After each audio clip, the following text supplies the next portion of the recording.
nelabai kas nors naudojasi, pertrauka kažkas pajudėjo, o kažkas labai taip jau sąžininkai sėdi savo vietos. Tai tada, manau, kad tęsiu konferenciją, galbūt, kad ir laikas nešitai ribotas. Tai galbūt man norisi, nepaisant to, kad pasirinkau šitą temą, kūno sampratą Adlerio teorijoje, noriu pasakyti visų pirma tai, kad man asmeniškai Adleris pirmiausia yra vis dėlto praktikas. Čia Aleksandras šnekėjo nuostabiai, bet iš tikrųjų, kas mano asociacija pirma, tai yra vis dėlto jo praktika ir neturinėjo, ką jisai daro. O jeigu jau kalbam apie praktiką, tarkime, psichologinę ir terapinę, čia galim ginčytis jau praktiškai, tai vis dėlto, ta prasme, ne praktiškai, bet kūniškai, tai aš įsivaizduoju, tai vis dėlto tai yra, kaip mes esame su klientais, su savo, kaip žmonėms susitinkame, fiziškai toje erdvėje. Ir čia pastebės man labai sunku šnekėti tokių nuostabių pranešimų, kur daug kas jau daug ką pasakė yra, o aš mano slaidai paruošti iš anksto ir esu apribota tos datybės, į kurią esu dabar įmesta, bet ką padarysi. Tai ir noriu pradėti nuo viso pirmo, nuo to, pažiūrėti, jeigu aplinkų tą periodą, kuriame vis dėlto Adleris gyveno viduryje, kaip keitėsi, kaip pasikeitė tie susitikimai su klientais, fiziškai kaip jie atrodė. Tai ko gero...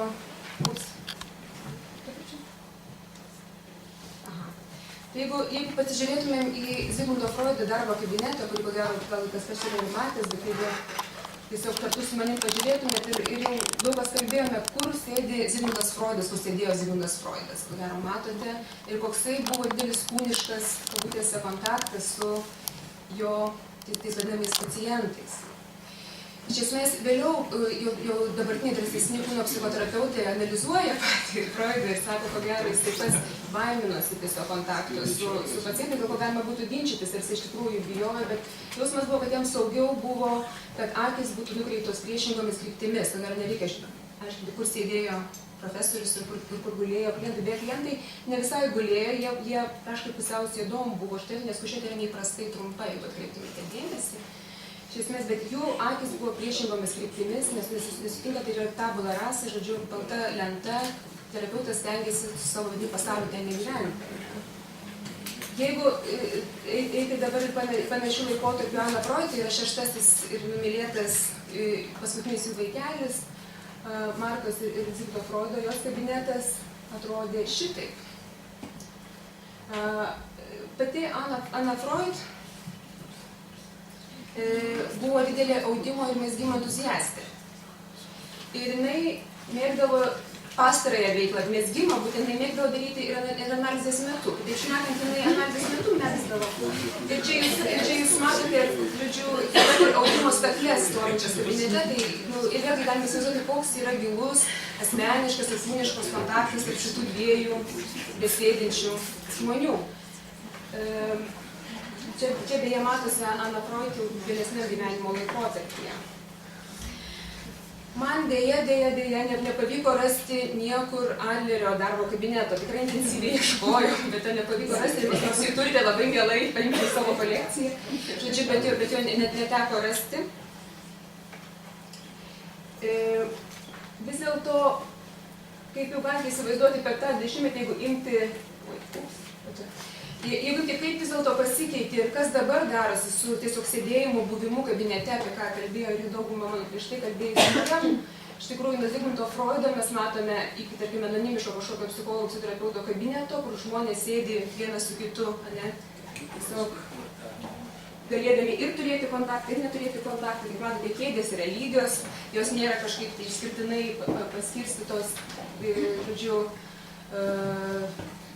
aukštesnės, žemesnės, iki tokio, kuris dabar, ko gero, jums daugumai nuostabą keliantis dalykas, Trudi Šup, kuri dirbo labai fiziškai kūne, tai yra net apsirengdavo, matot, labai patogiais drabužiais ir dirbdavo, žodžiu, čia yra nuotrauka iš psichiatrinės ligoninės, dirbdavo kartu su pacientais visiškai fiziškai, visiškai kūniškai, čia vyksta grupinė psichoterapija, visą noriu pridėti psichoterapija, ne tik terapija.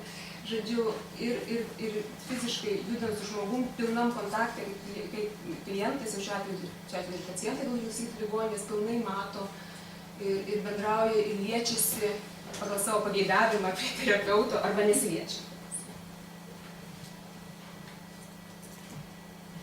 Vėlgi negalėčiau teigti, kad tik tai Adleris nulėmė šių terapinių santykių šiltėjimą, tai būtų tiesiog klaida iš tikrųjų.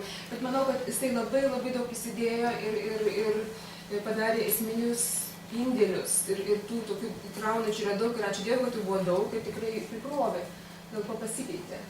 Manau, kad Adlerio tikrai tas įdėjimas yra, kad jau jisai pats daug kas išsakė, tai kartojasi, terapinė aplinka demokratiškėjo, šiltėjo. Jisai skatino atsižvelgti neverbalinį elgesį ir kūną stebėti, ir kūną paciento arba kliento kūną stebėti.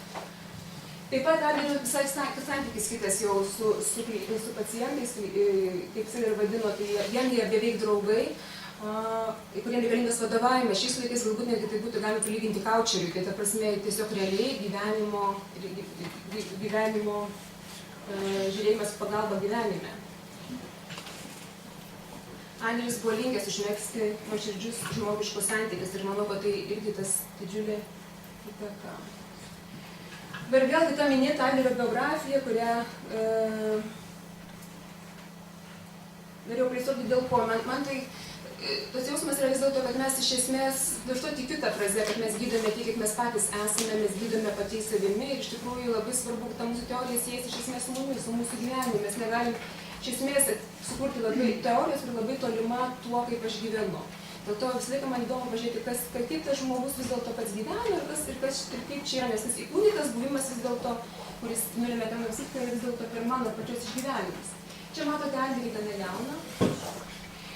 Bet dabar čia taip schematiškai pažymėjau, bet iš tikrųjų, jeigu daug kas minėjo, tai vaikystėje jisai sirgo, tiesiog nelabai čia minėjau šiuo atveju, bet sirgo jisai vaikystėje sunkiai ir kitus sirgo. Pataisykite mane daristai, jeigu aš klystu, bet man atrodo apie 2 metų amžiaus jis sirgo. Ir tuo metu jisai turėjo broliuką, kuris buvo 4 metų amžiaus. Jis sirgdamas sunkiai galėjo vaikščioti.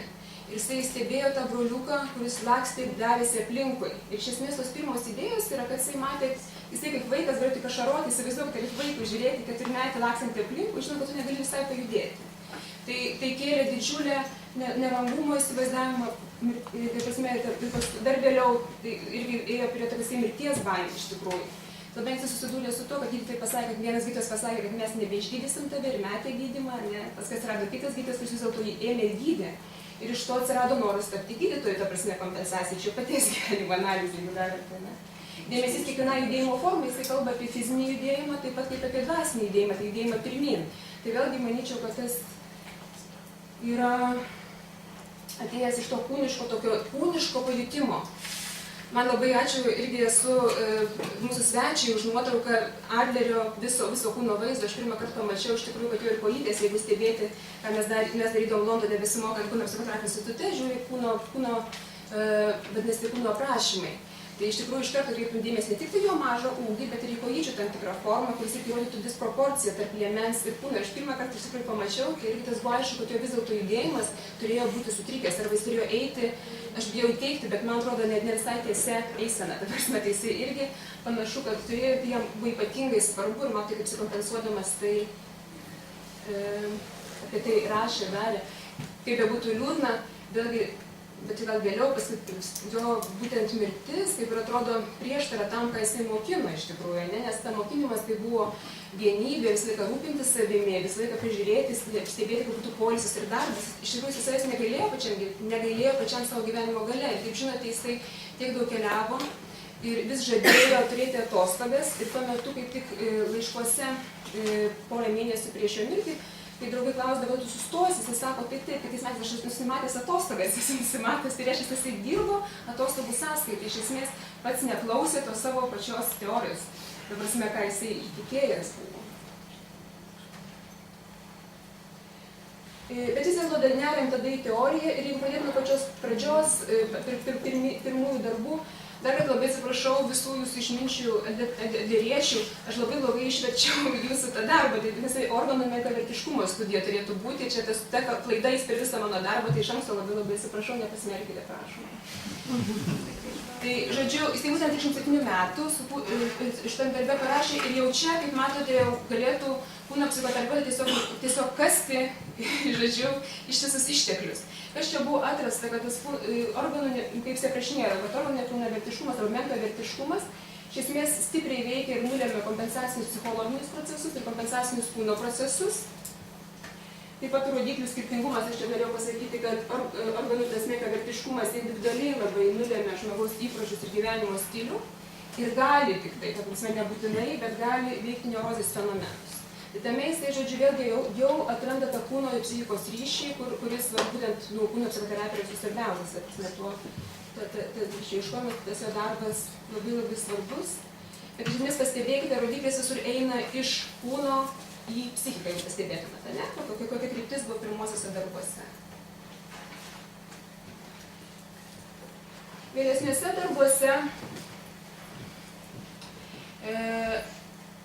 Jisai kalba daugiau apie individualumą ir apie pasirinkimus, apie ką jau svečias kalbėjote, aš tiesiog dėja tenka man papugauti, bet iš tikrųjų tai gali būti daug pasirinkimų ir tiek hiperkompensacija, tiek neurozė, psichozė, organinė liga, tiek ir sunykimas fiasko. Tai yra nebūtinai to paties organo kažkokia problema lems tą patį mūsų sprendimą. Adleris buvo iš tų žmonių, kuris tuo metu labai atkreipė dėmesį, būdamas gydytojas, kad nereikia ne vien tik simptomus žiūrėti, bet žiūrėti ir į lygą, apie kas ir dabar yra aktualu, ir jeigu mes kalbam su somatiniais gydytojais, tai iš tikrųjų labai sunku, tiek mūsų gydytojus turite savo gydytojai, kurie iš tikrųjų klausia apie jūs. Dažniausiai domisi simptomais, o jis jau tuo metu šnekėjo, kad vis dėlto tai tik simptomai, už kurių slypi asmenybė, apie tai reikia šnekėti, ne apie tos paviršinius dalykus. Ir dėl to terapijoje buvo tokie reikšmingi, sakyčiau, jeigu Aleksandras sutiktų, tokie egzistenciniai klausimai iš tikrųjų būdavo keliami, kurie būdavo klausimą, o ką tu darysi, jei pagysi? Gal tau verta sveikti, ta prasme, visai gal neapsimoka pasveikti. O kaip pasikeis tavo gyvenimas, jeigu tu pasveiksi? Ir tas galioja ir dabar, tas galioja ir mano praktikoje. Tiesiog mano pačias klientai nustemba, kaip paklausti vis dėlto, o, pavyzdžiui, tiesiog praeitą savaitę vienos klientės paklausiau, o kaip tu žinosi, kad tu jau laiminga? Ir tas klausimas visiškai pribloškė, nors jinai tikrai atėjo su tikslu tapti laiminga. Bet klausimas, o kaip mes abidvi žinosim, kad tu jau laiminga? Tai buvo visiškai išmušantis iš rikiuotės, nes iš karto atsakymas buvo toksai, kad aš, ko gero, žinosiu iš to, kad aš jausiu didžiulę baimę to netekti. Tada mes toliau svarstėme, vis dėlto verta to siekti, jeigu vis dėlto tas laimingumas tau sukels didžiulę baimę, kurios kol kas dar nejauti. Žodžiu, tie klausimai vis dėlto ačiū Adleriui, tikrai iš tikrųjų tas dalykai, kurie matomai prasidėjo tenai toli ir eina iki šių dienų, kai gyva mano praktikoje ir tai labai svarbu.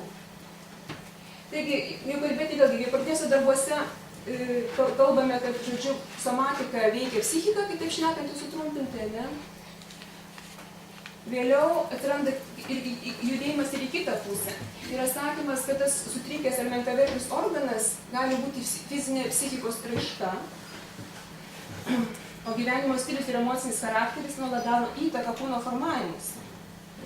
Dabar truputį prie šitų sustosim. Taigi, kaip ta psichika veikia kūną?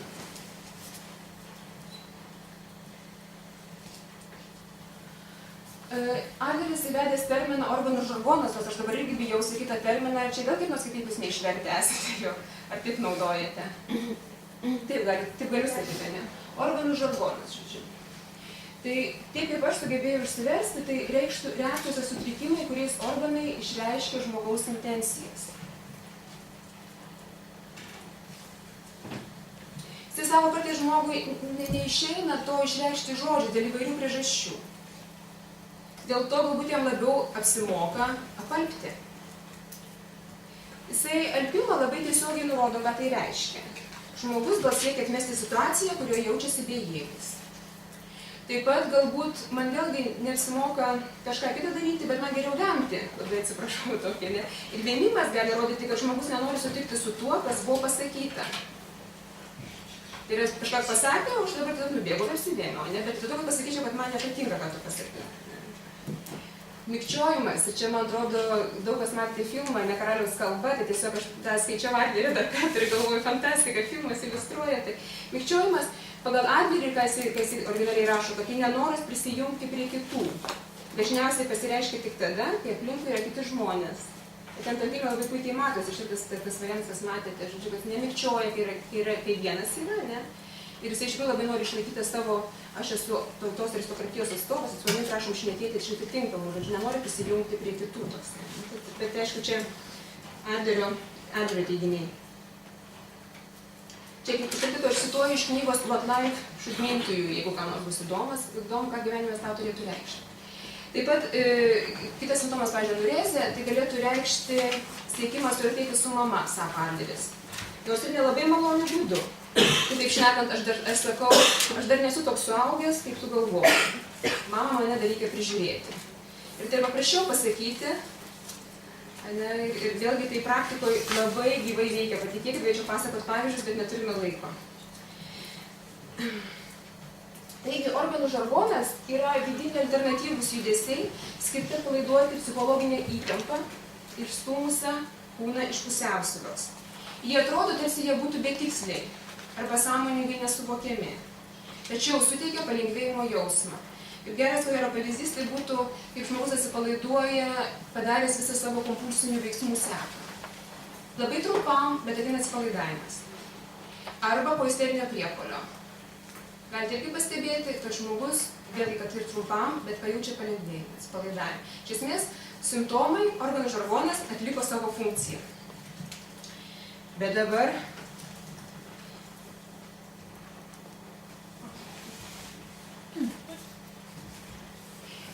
klausimas ten buvo dar daugiau, Adleris dar stipriau formulavo, kad mes netgi galime keisti savo kūną nuo savo psichikos. Tai kaip dabar čia veikia?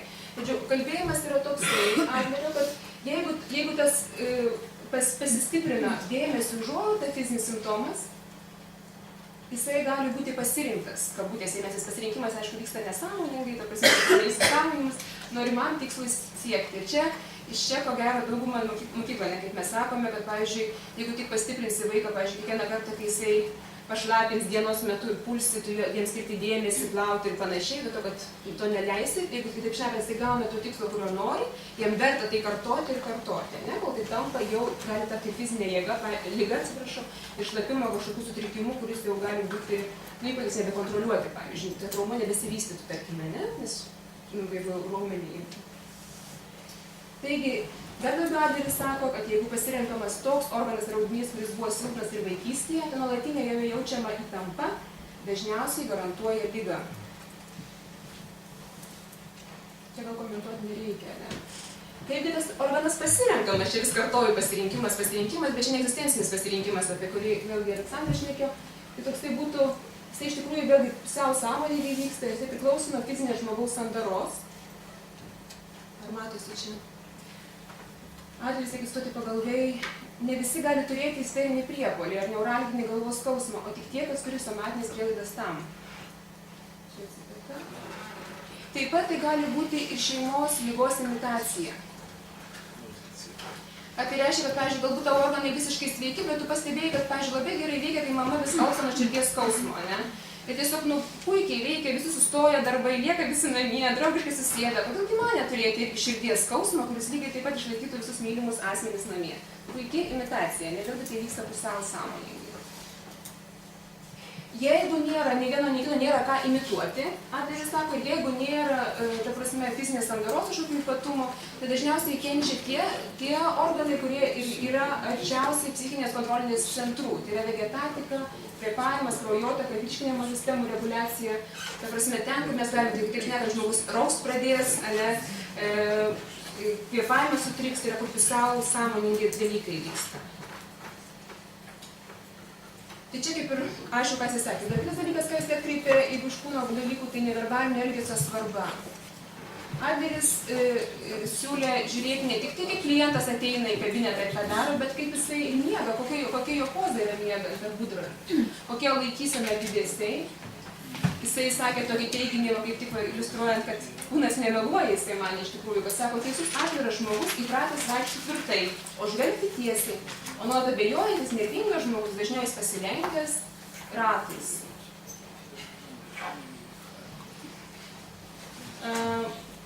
Gal aš iš karto pasakysiu kūno psichoterapeuto šiuolaikinį tokį mąstymą, kur dabar čia neslypų.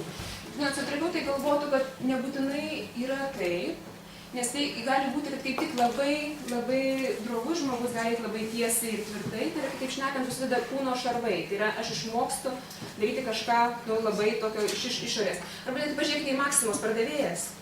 Ateina ir klausia, žodžiu, patinė sakė, labą dieną, malonu jūs matyti, arba, žodžiu, tai yra išmoktas dirbtinas džiaugsmas, dirbtinas tiesumas. Ir dažniausiai kaip tik žmonės labai džiaugiasi, kad užsideda uniformą ir gali būti tame vaidmenį, būtent kūnas juda taip, kaip jisai yra išmokintas judėti, bet nereikia savo galvo.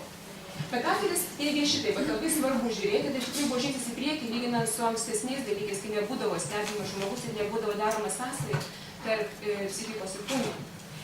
Taip pat labai svarbu, gali būti dalykas aprangos ir šukuosenos stilius, ir čia jūsų viena iš abiturienčių instituto, šitą žinau, kad parašęs yra darbą apie tai, tai galite pasiskaityti daugiau, žodžiu, kad tai irgi labai svarbu terapeutai atsižvelgti. Galite pažiūrėti stilingą Adlerio šeimą, žodžiu, ką čia galim pasakyti. Bendrumo jausmą tikrai galim matyti, bet kūniškai vėlgi tas kūnai, ką mums sako kūnai, ne? Priklausomybė kažkam, atvirumas, daug ką matote, ne? Matosi labai daug. Gal nieko net nešnekėtų, kai klientai ateitų pas jūs šeimos terapijai. Galėtumėt jau. Kaip jūs pakomentuotumėte? Ką matote? Aš tai suprantu, kad irgi norėčiau taip jau žinai labai komentuoti. Giliai, nes, na prasme, irgi atsižvelgiu tai, kad man tai svarbu būtų, kaip būtent, kad viskas vienu metu, ir matant tuos žmonės, tik tai dirbant gali, vėlgi, tik tai viena iš dalių yra išorė, bet aišku, sakyčiau, tai labai svarbi dalis, bet tai vis dėlto vis tiek tai nėra, tai negalėtų sakyti, pavyzdžiui, 60% išorė, o vidus daug mažiau. Vis tiek tai yra, nežinau, 20% tos svarbos, tai didelė svarba. Taigi, žodžiu, išorė, tai prasme, kai buvo neverbalinis elgesys, labai svarbu nustatant žmogaus socialinį jausmą, baigiu Adlerio sakinį. Tai yra tai, kai žmogus sveikindamas paduoda ranką, leidžia spręsti, ar jis siekia bendrumo su kitais žmonėmis, ar ne. Labai retai galime sutikti idealiai normalų rankos paspaudimą, sako Adleris. Dažniausiai pastarasis būna arba pernelyg pabrėžiamas, ar atliekamas paskubomis, arba nepastebimai patraukiant kitą žmogų į save ir pastumiant nuo savęs. Man tai labai patinka su klientais sveikintis, nes iš tikrųjų labai daug informacijos yra tame ir galite pastebėti irgi. Dar įdomiau, kabinete iš tikrųjų aš taikau tai, kad yra galimybės gultis, sėsti, galite vaikščioti, leidžiame daryti kabinete, ką nori.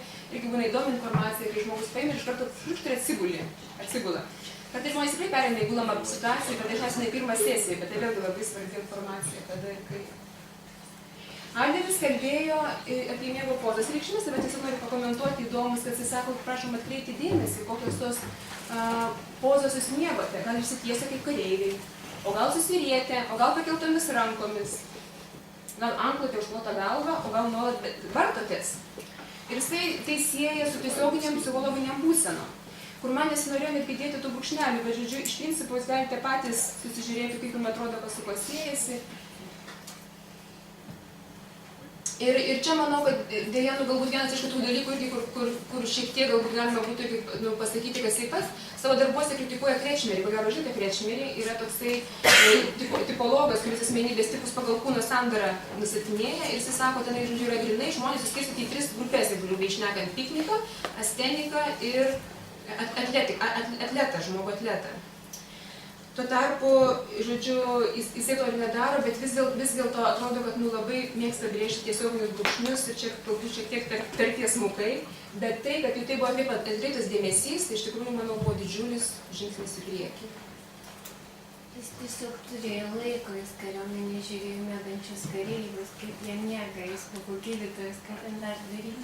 Ir po to siejo tą... Vaikščiai. Kaip jie yra diena. Tarsi miego pozas. Fantastika. Taip. O ko gero, dėl ko aš dėkingiausia Adleriui ir manau, kad turėtume būti dėkingiausi, ta prasme, kai kalbant apie kūno psichoterapeutus, tai prasme, kaip jau bendruomenė buvo, kad iš tikrųjų apie holizmo sampratą, kad iš tikrųjų Adleris, kaip jūs ir teigiate, kad tai buvo žmogus suprantamas kaip vientisas, neskaidomas į dalis. kad kiekvienam momentu, kiekvieną akimirką pasireiškia visas žmogus. Aš nestoviu kaip kokia nors kalbėtoja, tai mano galva netimta nuo kūno, aš esu čia su visų kūnu su jumis. Ir aš jaučiu, mano širdis plaka, mano kojas galbūt dreba, galbūt rankos kažką daro, aš niekuomet nebūsiu tik tai galva, ką kartais žmonės užmiršta pastebėti. Ir visi trys žmogaus lygmenys, kūnas, psichika ir dvasia yra vienas su kitu susiję, vienas per kitą pasireiškia, vienas kitą įtakoja, kas irgi labai, manyčiau, svarbios jo tezės čia dar pridursiu, kad nors tas terminas galbūt ir ne jo sukurtas, kaip ir minėjau anksčiau, bet tai, ką jisai pasakė, labai prisidėjo.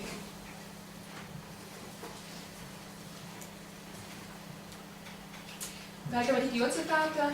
Bet iš principo jisai sako, kad kūnas įtakoja gyvenimo tikslą, siekimo būdą, gyvenimo stilių. Psichika kūne pasireiškia kūno lygomis ir organų žargonu. Įdomu atvejis, kad iš to kūniškos sferos sieja viltis ateities kartomis. Jisai mano, kad kurią nors dieną galbūt bus įrodyta, kad kiekvieno organo nepilnavertiškumas gali reaguoti į psichologinį poveikį ir kalbėti organo kalba. Tai yra ta kalba, kuri išreiškia individo požiūrį į jam iškilusią problemą.